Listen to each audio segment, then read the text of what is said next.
suplementasi gizi, pemberdayaan masyarakat, serta terakhir mungkin kita akan lakukan refleksi dan langkah aktif atau tindak lanjutnya seperti apa. Sekali-sekali dalam kuliah ini, karena saya kurang sehat, mungkin saya akan izin pergi meninggalkan Zoom untuk batuk dan sebagainya ya. Kondisi saya tidak memungkinkan untuk datang ke kelas, jadi kita maksimalkan saja dengan apa yang ada ya. Nah ini untuk pertama, mengapa sih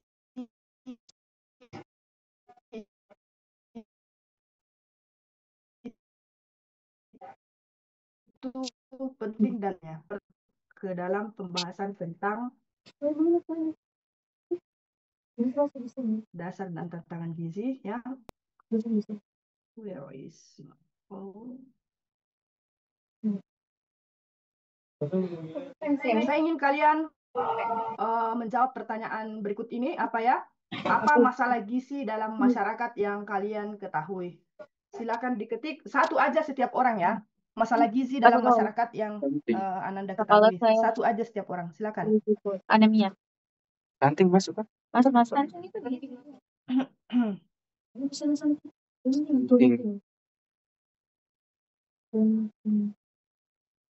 Gizi kurang. Jadi kulit kita kayak gitu. Kita masuk. Bisa anemia. Saya belum pernah masuk. Ya, nanti di sini. Ya Allah, kenapa?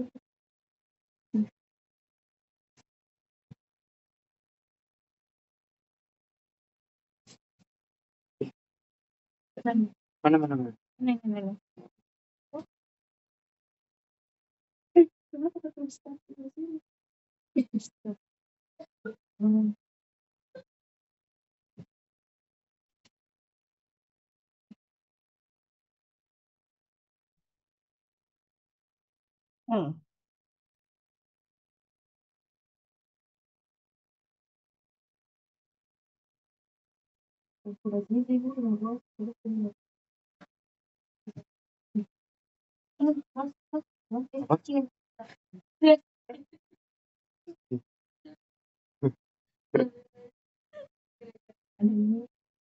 Anemia. Iya, anemia. Ya, obesitas. Oke, kita tunggu lagi 4 orang yang belum memasukkan jawabannya. Silakan masukkan, Nak. Jangan terlalu lama, Dik. Karena kalau kamu lama bisa selesai kalau kamu terlalu lama. Baik.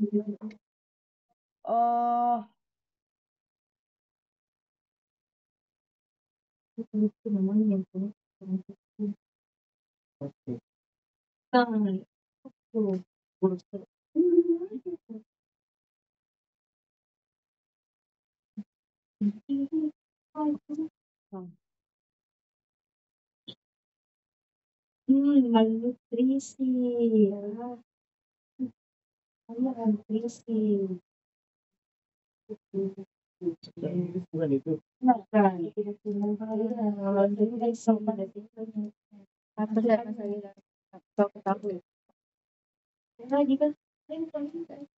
Hasil anak.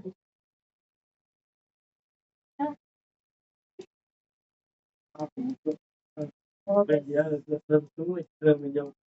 200 saya. Baik ya, saya share dulu screen-ku, nah. Oke, kelihatan nggak di layarnya kalian? Jadi ini adalah hasil jawabannya kalian ya. Saya tidak tahu juga kenapa ada orang yang mengatakan masalah gizi dalam masyarakat yang mereka ketahui adalah arham. Berarti arham ini suatu jenis masalah gizi ya. Ada arham, ada gufran. Ini adalah termasuk masalah gizi. Dan yang paling banyak jawabannya kalian ya. Yang paling banyak jawabannya kalian adalah stunting. Kemudian ada juga masalah gizi namanya tabe. Saya tidak tahu ini tabe ini apa ya.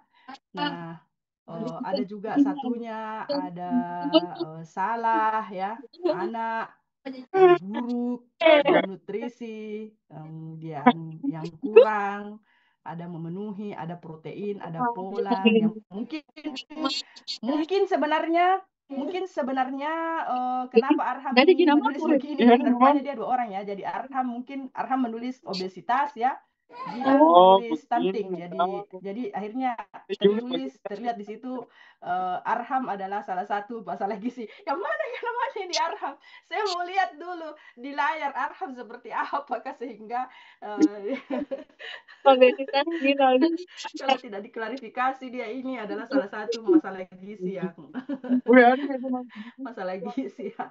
Jadi mungkin nanti ke depannya jangan yang di sini tulis nih ada. namamu ya. Karena kan kita sudah lihat nanti kok jadi masalah gizi di sini. Baik, saya stop sharing ya. Baik, jadi apa yang kalian sebutkan ya, bahwa masalah gizi adalah yang seperti itu semuanya boleh dikatakan sudah sama-sama pernah terpapar ya, sama-sama pernah terpapar sehingga mengetahui apa itu masalah gizi. Jadi untuk di Indonesia ya, kenapa kita perlu untuk mempelajari tentang gizi ya, karena gizi itu berkaitan langsung dengan kualitas sumber daya manusia. Dan dokter ya, kita wajib diajar dulu dari Fakultas Kedokteran yang di pendidikan dokter wajib mengajarkan kepada anak-anaknya bagaimana determinan sosial gizi agar intervensinya tetap sasaran sejak awal pendidikan kliniknya. Nah, di Indonesia ini adalah tantangan gizinya ya. Ada beberapa yang kalian sudah tulis. Jadi itu tiga hal yang terjadi. Ya, ada namanya kurang gizi, undernutrition. Kemudian ada juga berlebihan gizinya, overnutrition. Kemudian ada juga yang namanya micronutrient deficiency. Ya, jadi dia bukannya dia undernutrition, dia tidak overnutrition, probably mereka kelihatan bagus-bagus saja, ramping ya, tidak berkekurangan gizi dan tidak berkelebihan gizi, tetapi tetap mengalami masalah gizi karena dia mengalami mikronutrien defisiensi. Jadi defisiensi zat-zat khusus ya. Seperti misalnya kalian mungkin ndak ji gendut, ndak ji juga kurus sekali, tetapi ternyata kekurangan zat besi. Ada juga yang lain, mungkin dia hanya kekurangan vitamin A, kekurangan yodium, kekurangan seng, yang semuanya itu ada dampaknya. Ada dampaknya ya. Ada dampaknya.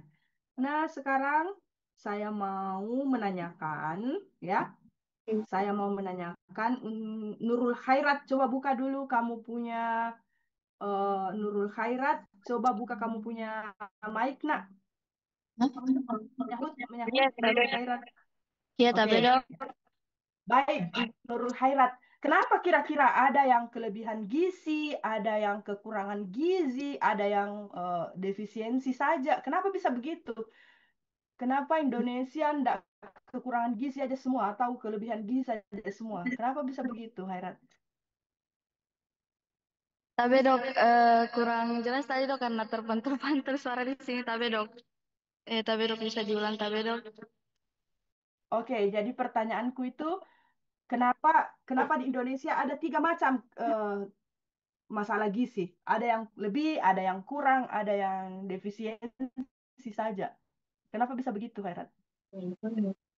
Tapi dok, menurut saya kenapa di Indonesia itu ada undernutrition, micronutrition deficiency sama overnutrition.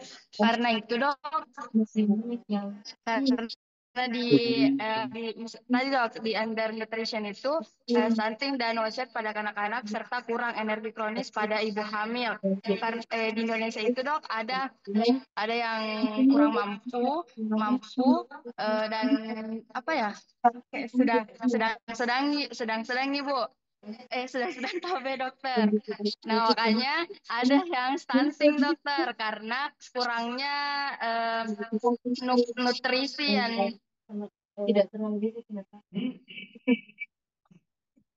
nutrisi yang diberikan oleh oleh anak ini dok. Terus kalau ada yang anemia gizi besi, kekurangan vitamin A, eh, apa ya kurangnya Oke, oke ya, saya kurang lebih paham ya. Oke, stop dulu Nur Khairat. Terima kasih atas jawabanmu ya. Nah, sekarang saya ingin mengundang kalian semua ini, 70 sekian akun ya, 79 akun sekarang. Siapa di antara kalian yang bisa memberikan tambahan jawaban? Mengapa kira-kira Indonesia itu punya tiga macam triple burden of nutritional issues. Jadi ada triple burden namanya ya.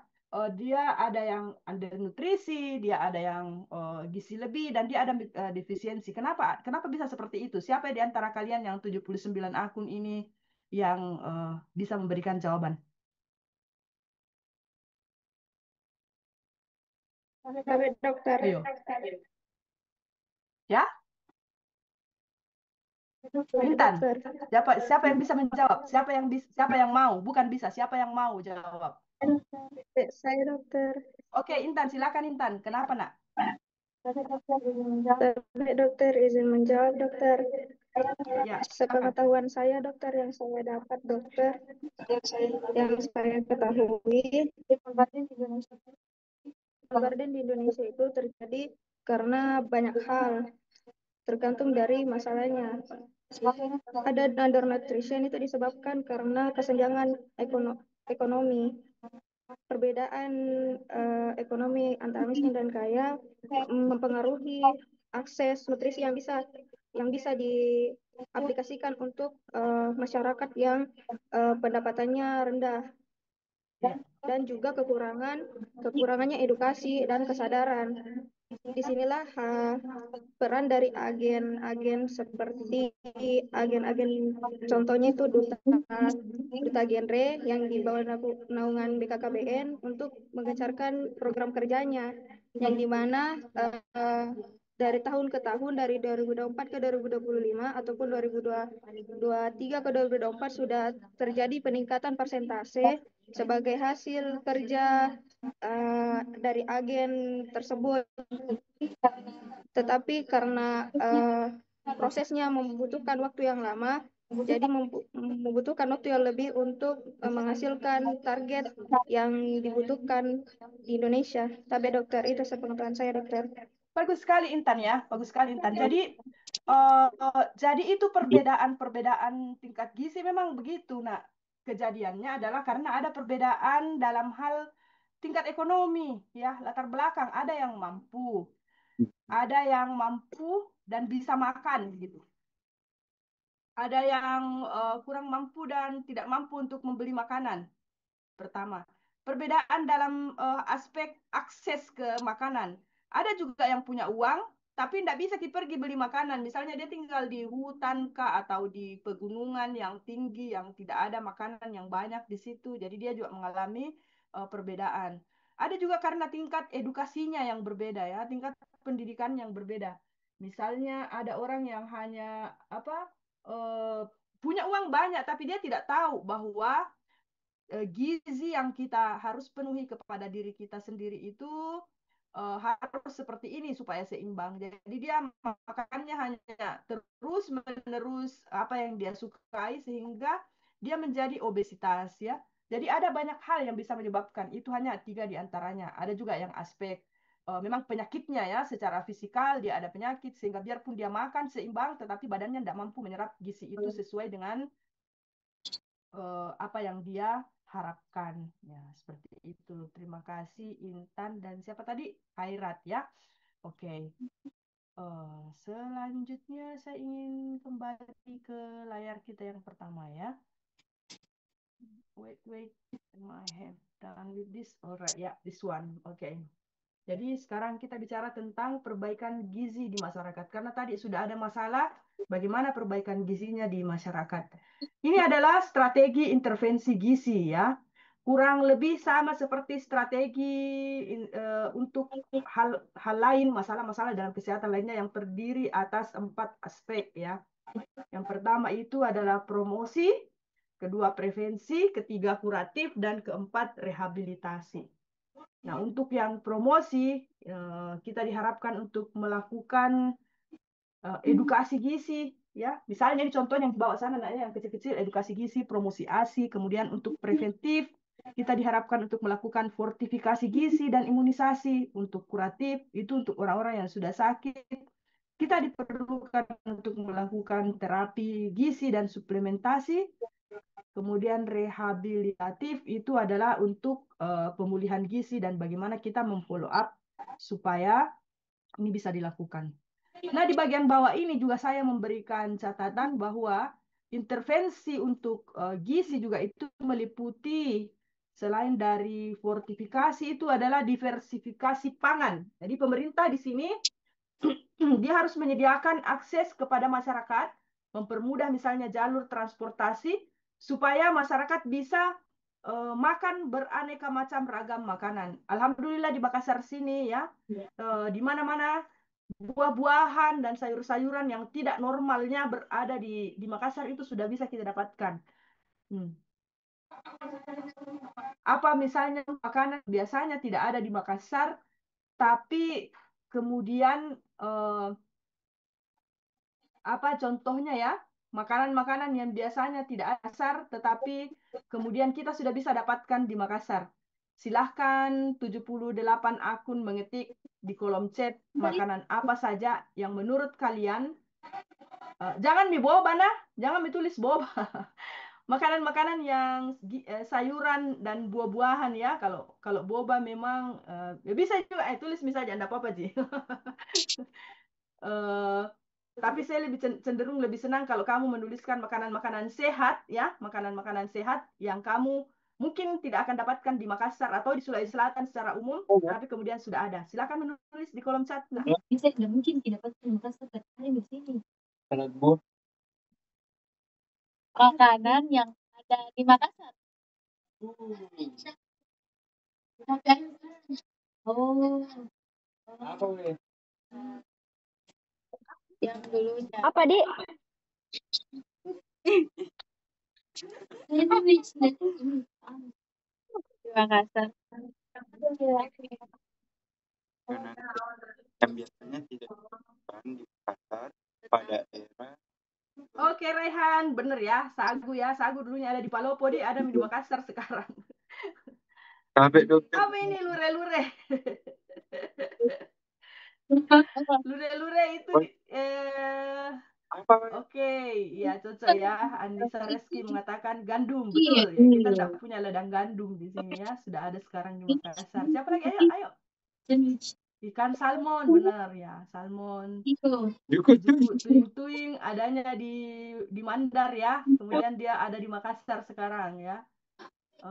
Ciasin, betul ya. Ikan patin ada di Kalimantan dan Sumatera. Kemudian apa lagi? Ayo. Put it down.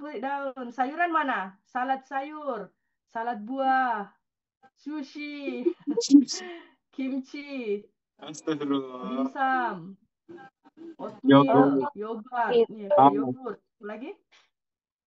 Di mana dia? Sayuran dong. Buah. Ikan salmon. Kalau sayuran apa coba? Yang belum menulis coba tulis sayuran apa yang dulu belum ada di sini. Blueberry, buah-buahan. Oke. Itu yang paprika. Oke. Ya, ini dia paprika, bener ya, nggak ada di sini dulunya ya. Gado-gado sudah ada nih. Kurasa gado-gado Fahri. Oh. Apa ya sayuran yang dulu-dulu saya ingat tidak ada di sini ya. Tapi sekarang sudah ada di sini. Oh ya, ini. Pernah dengar sayuran yang namanya itu? Itu ya, kale, bener ya. Edamame. Kemudian dulu tidak ada apa ya? Letis ya, nggak ada dulu ya. Nggak ada letis di sini ya. Kemudian apa lagi? Paprika dulu dah Iya, di betul, sini. nggak ada dulu di sini. Apa nanti yang ada?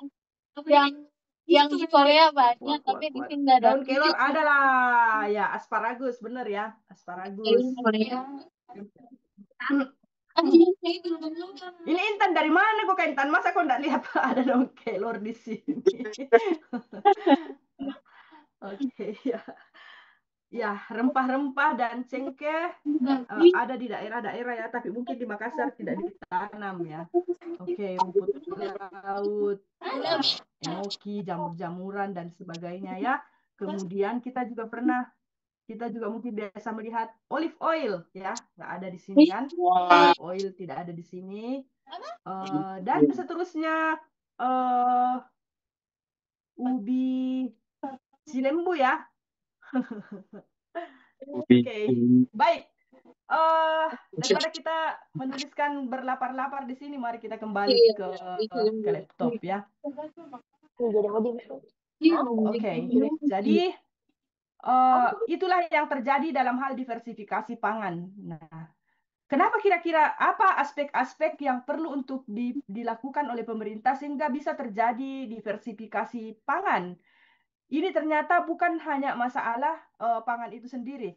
Jadi gizi itu ditentukan oleh aspek-aspek yang lain. Kalau menurut kalian dalam aspek diversifikasi pangan, apa saja yang harus dilakukan oleh pemerintah atau apa yang perlu diperbaiki oleh pemerintah sehingga terjadi diversifikasi pangan? Apa perannya pemerintah? Ahmad Hafid 029, silakan Nak.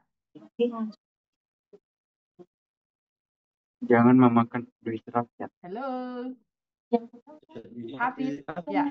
Tapi dokter, kurang jelas pertanyaannya dokter. Jadi pertanyaan saya, kan tadi kita bicara tentang diversifikasi pangan, yang artinya semakin banyak macam makanan yang ada di tempat kita, misalnya di Makassar sini. Apa yang perlu dilakukan oleh pemerintah sehingga diversifikasi pangan itu bisa terjadi? Tapi dokter, salah satu cara yang bisa kita gunakan agar diversifikasi makanan itu tetap berlanjut adalah proses pertukaran pelajar. Salah satu cara yang bisa kita lakukan supaya masyarakat Indonesia atau pelajar-pelajar Indonesia itu bisa ke luar negeri, dokter. Tujuan mereka ke luar negeri di sini adalah mereka bisa melakukan pertukaran informasi dengan orang-orang yang ada di luar negeri, sehingga apa yang mereka dapatkan di luar negeri tersebut bisa disosialisasikan atau diperkenalkan ke masyarakat Indonesia pada akhirnya, dan pada akhirnya makanan-makanan atau buah-buahan bahkan sayur-sayuran yang sebelumnya tidak ada di Indonesia dan itu ada di masyarakat luar atau di negara-negara luar itu bisa diseragamkan atau bisa kita adaptasi ke Indonesia ini, dokter. Terima kasih, dokter. Oke, bagus. Itu adalah salah satu contoh ya, pertukaran pelajar dan pertukaran informasi. Sekarang Rasdiana 056, silakan Nak.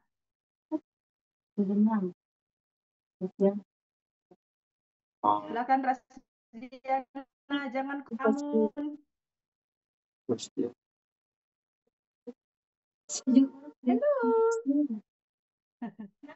Rasdiana. Di mana kan di Rasdiana? Rasdiana 056, ayo. Tambahkan jawabannya Hafiz. Apa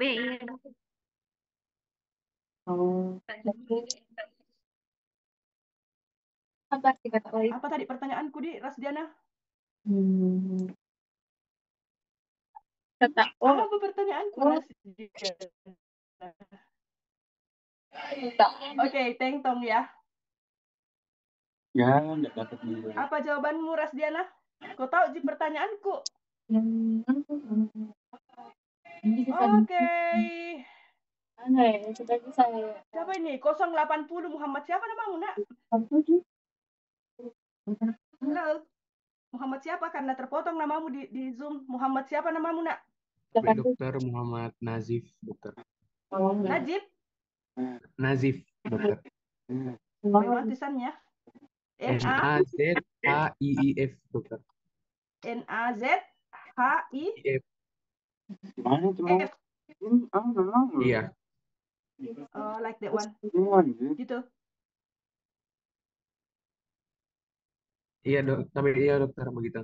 Oke, ya sekarang jawab pertanyaan yang tadi, Nak. Tapi dokter, saya tidak mendengar pertanyaannya. Masya Allah. Kenapa bisa kamu tidak dengar? Oh, Setiap pertanyaan langsung kita iya. sudah lebih. Kayak apa ya? Tidak kedengaran suaraku kah? Apa di? Apa tadi di? Katanya nih, yang penting kan biar Rusak itu kamu punya makanan speaker tadi ya? nggak kena. Tapi dokter, soalnya kamar saya berhadapan dengan jalan, jadi berisik, tidak kedengeran. Jadi gimana selama ini kalau Jadi kamu kuliah online, nah, kamu seperti ini? Tapi tidak dokter. Hmm, saya sedih sebenarnya ya, Nasif ya.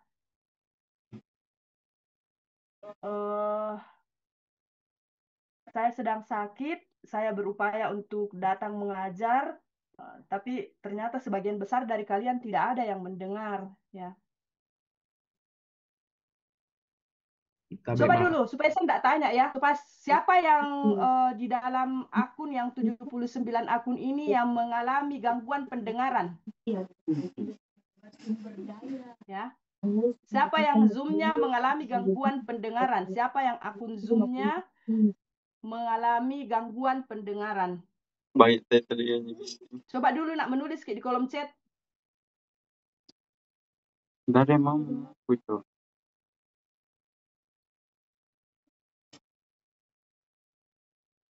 So, tidak ada Cita, karena tidak ada yang menulis di kolom chat. Semuanya mendengar Cita. Jadi, ke depannya kalau saya bertanya, tidak ada lagi yang skip-skip ya, saya tidak dengar. Saya tidak dengar. Karena ternyata kalau saya tanya siapa yang tidak mendengar, siapa yang akun Zoom-nya tidak mendengar, tidak ada Ji yang mau menulis di kolom chat. Coba menulis Kina. Saya tidak hukum Ji.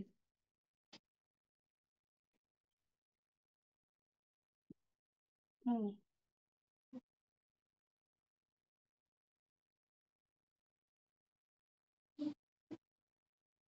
bagusnya itu aku kan tak dibanding ke daerah-daerah. Alright, let's move on.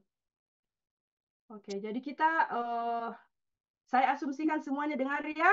Saya asumsikan semua dengar. Jadi kalau saya bertanya, saya tidak akan ulangi pertanyaanku. Nah, kalau kamu tidak dengar dan kamu tidak dengar ya, kalau kamu tidak dengar, maka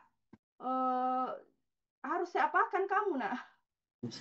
Saya tidak mengerti. Ya,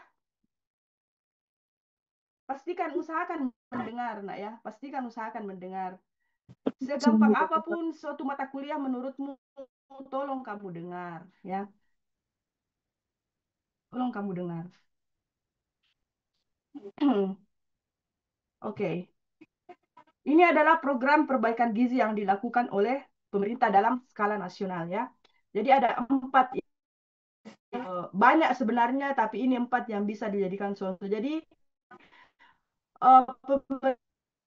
pernah menelurkan yang sebagai gerak yang sehat, termasuk konsumsi seimbang. Saya nggak ingat apa dulu kamu pernah mengingat pada zaman dahulu kala ya, ada panduan pemerintah yang disebut sebagai 4 sehat 5 sempurna. 4 5 sempurna. Al-Fatih ya.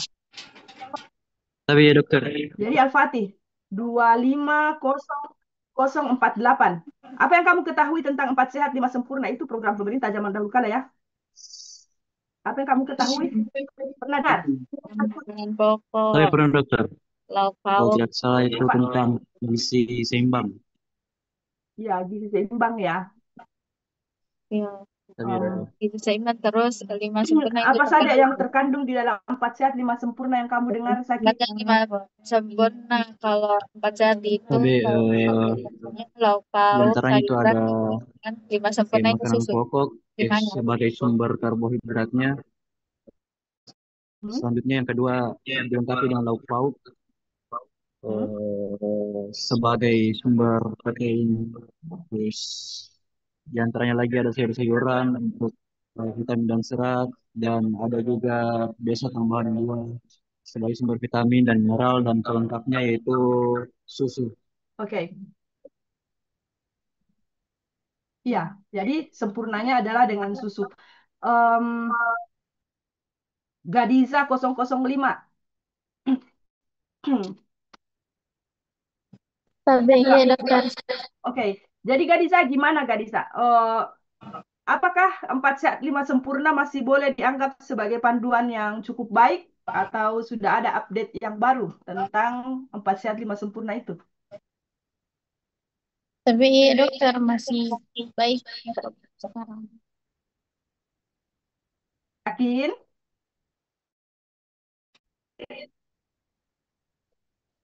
Tapi iya, Yakin Gadiza? Nanti tapi iya, Oke, dokter. nanti sehabis kuliah ini tolong kamu cari ya, tolong semuanya mencari ya, bahwa 4 sehat 5 sempurna apakah sudah ada update-nya atau tidak ya.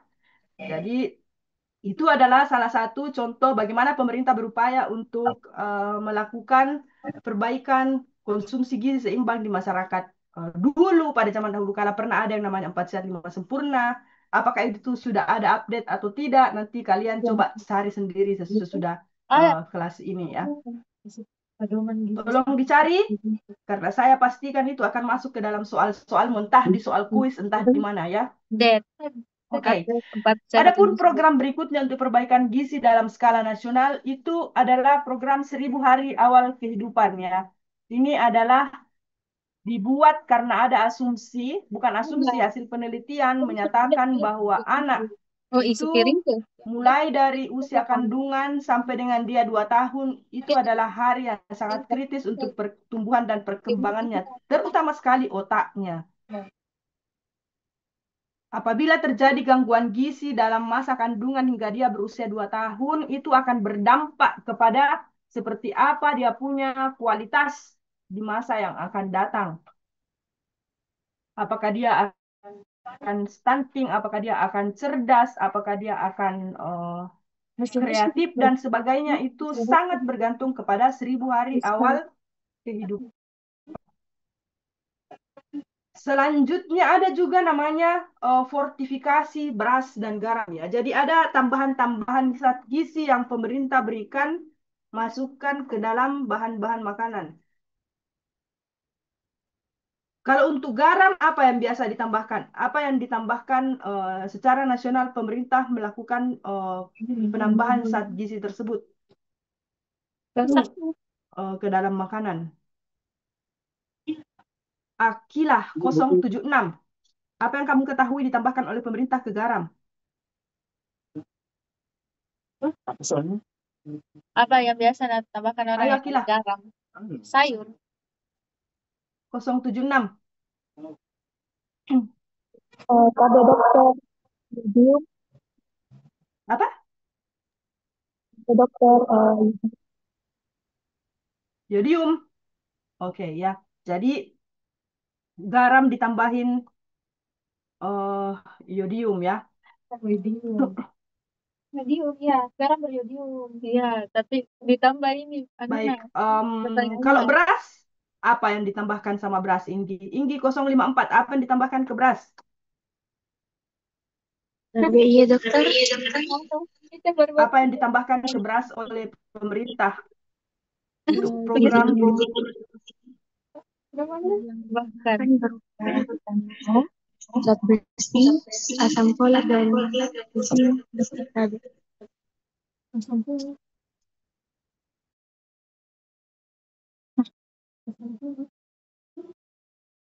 apa yang ditambahkan ke beras?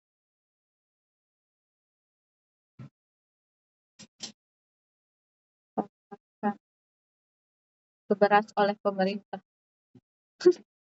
Putih. Oke, ya, terima kasih Inggi ya. Iya. Zat besi, asam. Selanjutnya ya. Kemudian terakhir ini yang paling gres lagi program pemerintah untuk perbaikan gizi dalam skala nasional. Ada yang tahu? berikan tambahan something, berikan makanan tambahan untuk balita. Ada di antara kalian yang tahu? Sekarang ini lagi hot-hotnya dibicarakan di mana-mana. Itu juga adalah untuk program pemerintah untuk perbaikan gizi dalam masyarakat. Nggak ada yang tahu. Tabe dokter. Oke. Tapi ini yang bicara, tapi Fajar ya. Tapi dokter. Oke. Apa namanya Fajar, nak? MBA dokter. Oke. Jadi ini ya program MBG. Kamu bisa bicara sedikit tentang program MBG, Fajar? Seperti apa yang kamu ketahui? Tapi dokter, pemberian makanan bergizi dari pemerintah dokter untuk daerah-daerah terpencil yang ada di Indonesia. Betulkah hanya daerah terpencil? Ayo Raisya. Tapi dokter, salah. Raisya 004.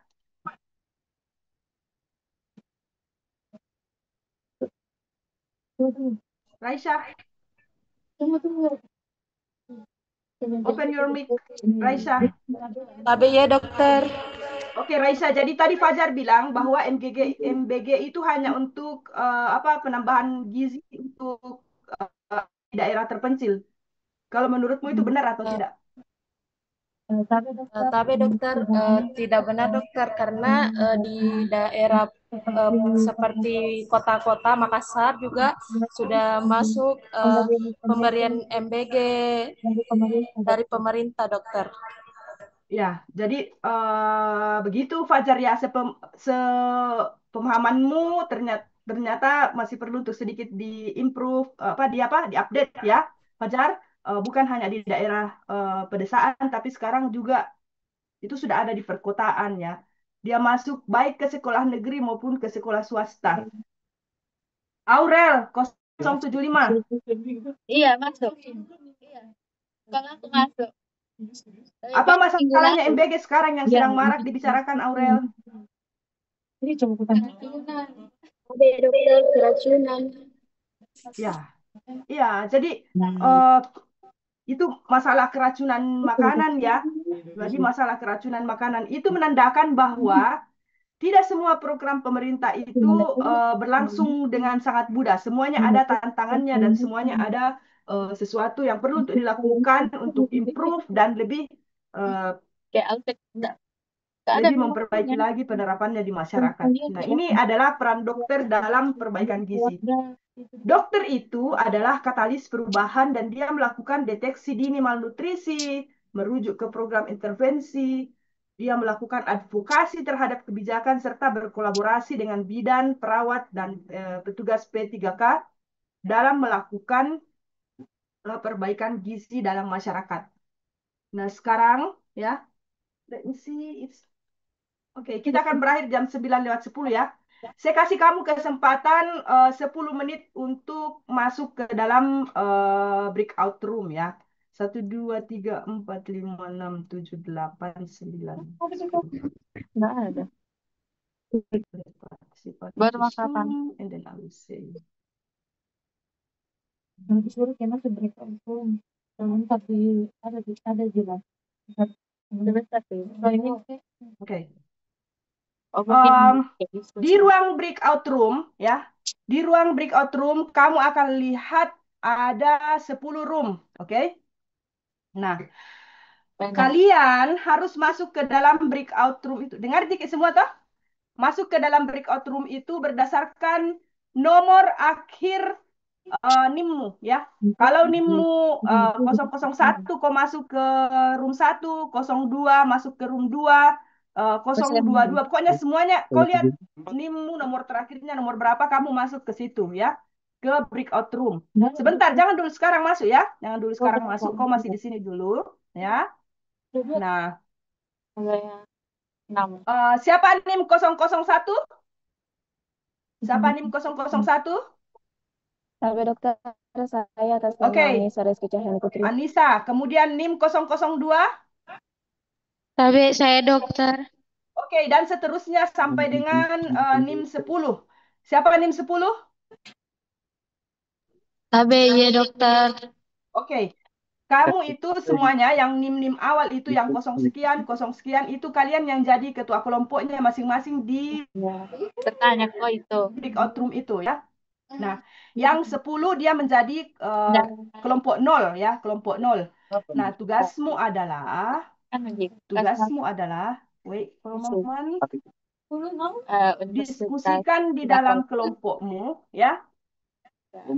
Peran dokter dalam perbaikan gizi ya. Peran dokter dalam gizi. Peran dokter dalam perbaikan gizi. Nah, untuk peran dokter dalam perbaikan gizi untuk kelompok 1 ya. Let me do this here. Satu apa?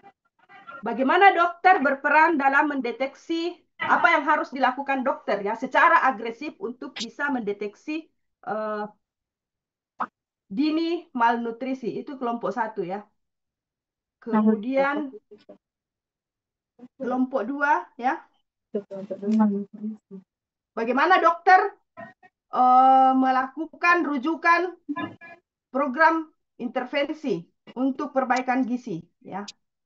Dengarkan soal penulis. Kelompok 3, bagaimana dokter melakukan memainkan perannya dalam melakukan advokasi kebijakan. Oke. Kemudian yang keempat, bagaimana dokter berkolaborasi dengan bidan, perawat, dan PKK serta orang lain dalam melakukan perbaikan gizi. Ini kelompok 1, 2, 3, dan 4 ya. Oke. Kawan-kawan. Ini kelompok 5 masuk ke situ juga ya. Dan sebagainya. Kemudian kolaborasi. Ini kelompok 6 masuk ke sini. Kemudian kelompok 7 masuk ke sini. Kemudian ini kelompok ke-8 ya. Kemudian ini kelompok 9 dan ini kelompok 10. Oke, berarti hanya kelompok 2 yang berbicara tentang bagaimana proses rujukan, bagaimana pokoknya semua tentang merujuk ke program intervensi gizi ya. Nah, sekarang kalian dari kelompok 1 sampai dengan 10 ya.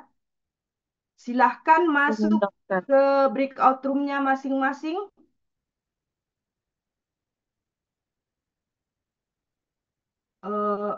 Kita akan kembali ke room utama.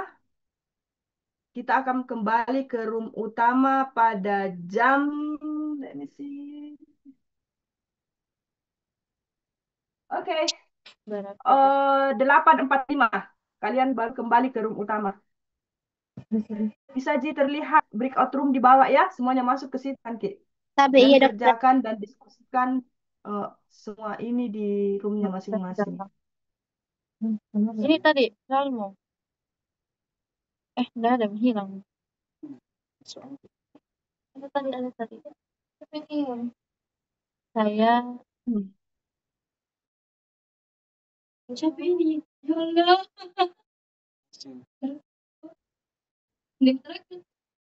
Enggak. Ya. Oh, enggak bisa tapi masuk. Bisa. Enggak bisa keluar.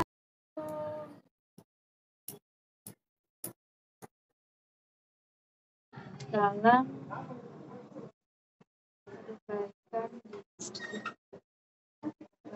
tolong ada satu lokasi. Oh iya, kalau saya akan dulu.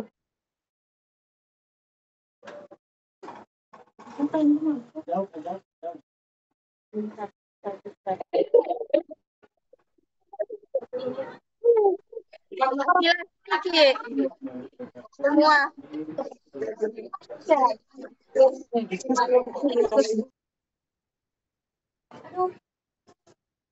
Ayo kumpul. Gimana teman-teman? Ke belakang. Tunggu.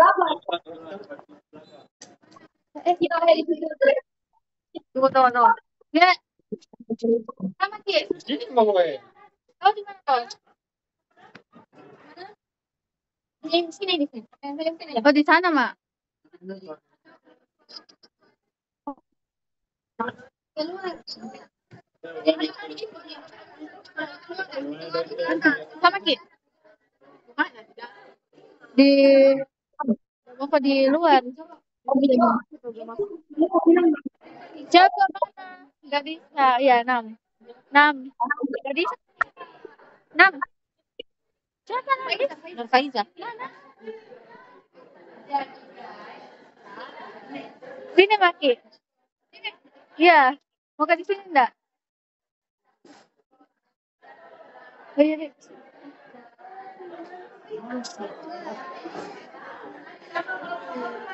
Sini, Maki, balik belakang begini. Melingkar, melingkar.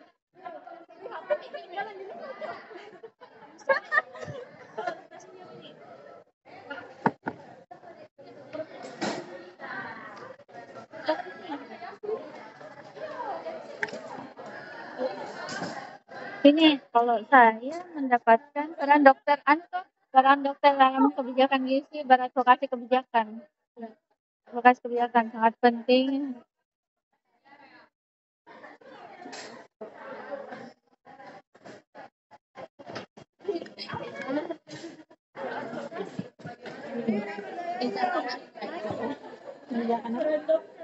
Dan perbedaan kalau advokasi kebijakan.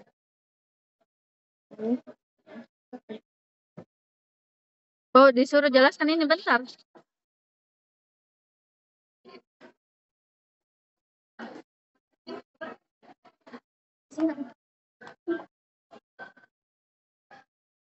Sebagai pemberi bukti ilmiah.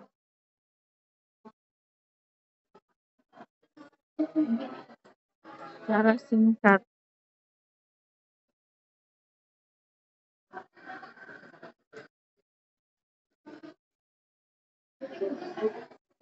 Di advokasi kebijakan, dokter berperan mengubah temuan di klinis menjadi kebijakan nasional.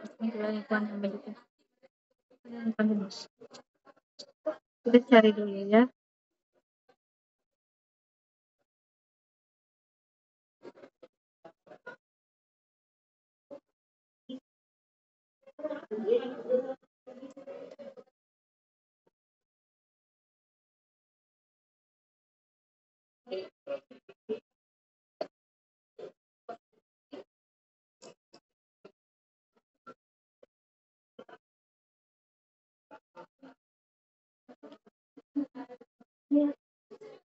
Ayo. Peran sebagai advokat dalam kebijakan gizi dengan memperoleh edukasi. Nih, dokter berperan sebagai advokasi dalam perbaikan gizi dengan memberikan edukasi, konseling, dan bukti ilmiah kepada pembuat kebijakan untuk mendukung program gizi yang efektif. Membantu mendorong kebijakan yang memperbaiki status gizi masyarakat secara berarti kayak memperbaiki status gizi secara menyeluruh. Terus perannya, ini perannya. Berarti ini nyambil nih peran dokter memberikan edukasi dan konseling, mengumpulkan dan menyampaikan bukti ilmiah. Ini Gina bilang di atas. Ini atas sana diruncingkan dong. Iya. Kalau saya tak ya. Lagi anak juga itu yang pembeli bukti. Iya. Sebentar anggap nih kayak tunggu aku kirim ini. Gimana kirim? Gimana?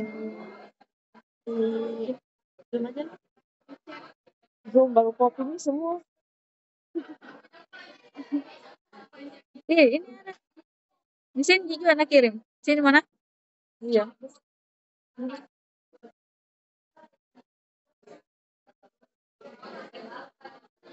Nampak.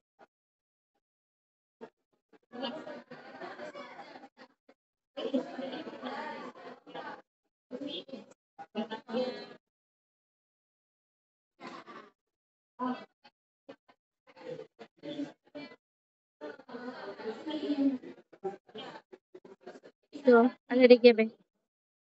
Sama tuh, tapi kita sama kelompok juga. Oh iya. Iya. Oh iya. Oh tapi beda di yang sudah aku sama Nuna. Iya.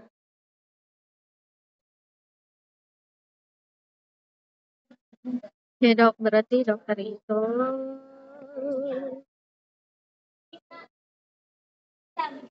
berperan sebagai advokasi dalam perbaikan gizi.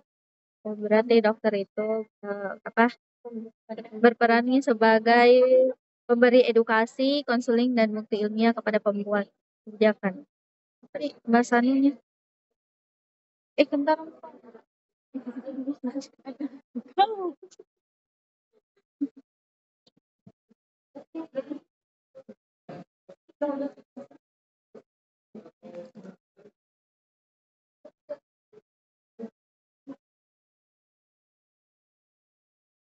Mati tempo.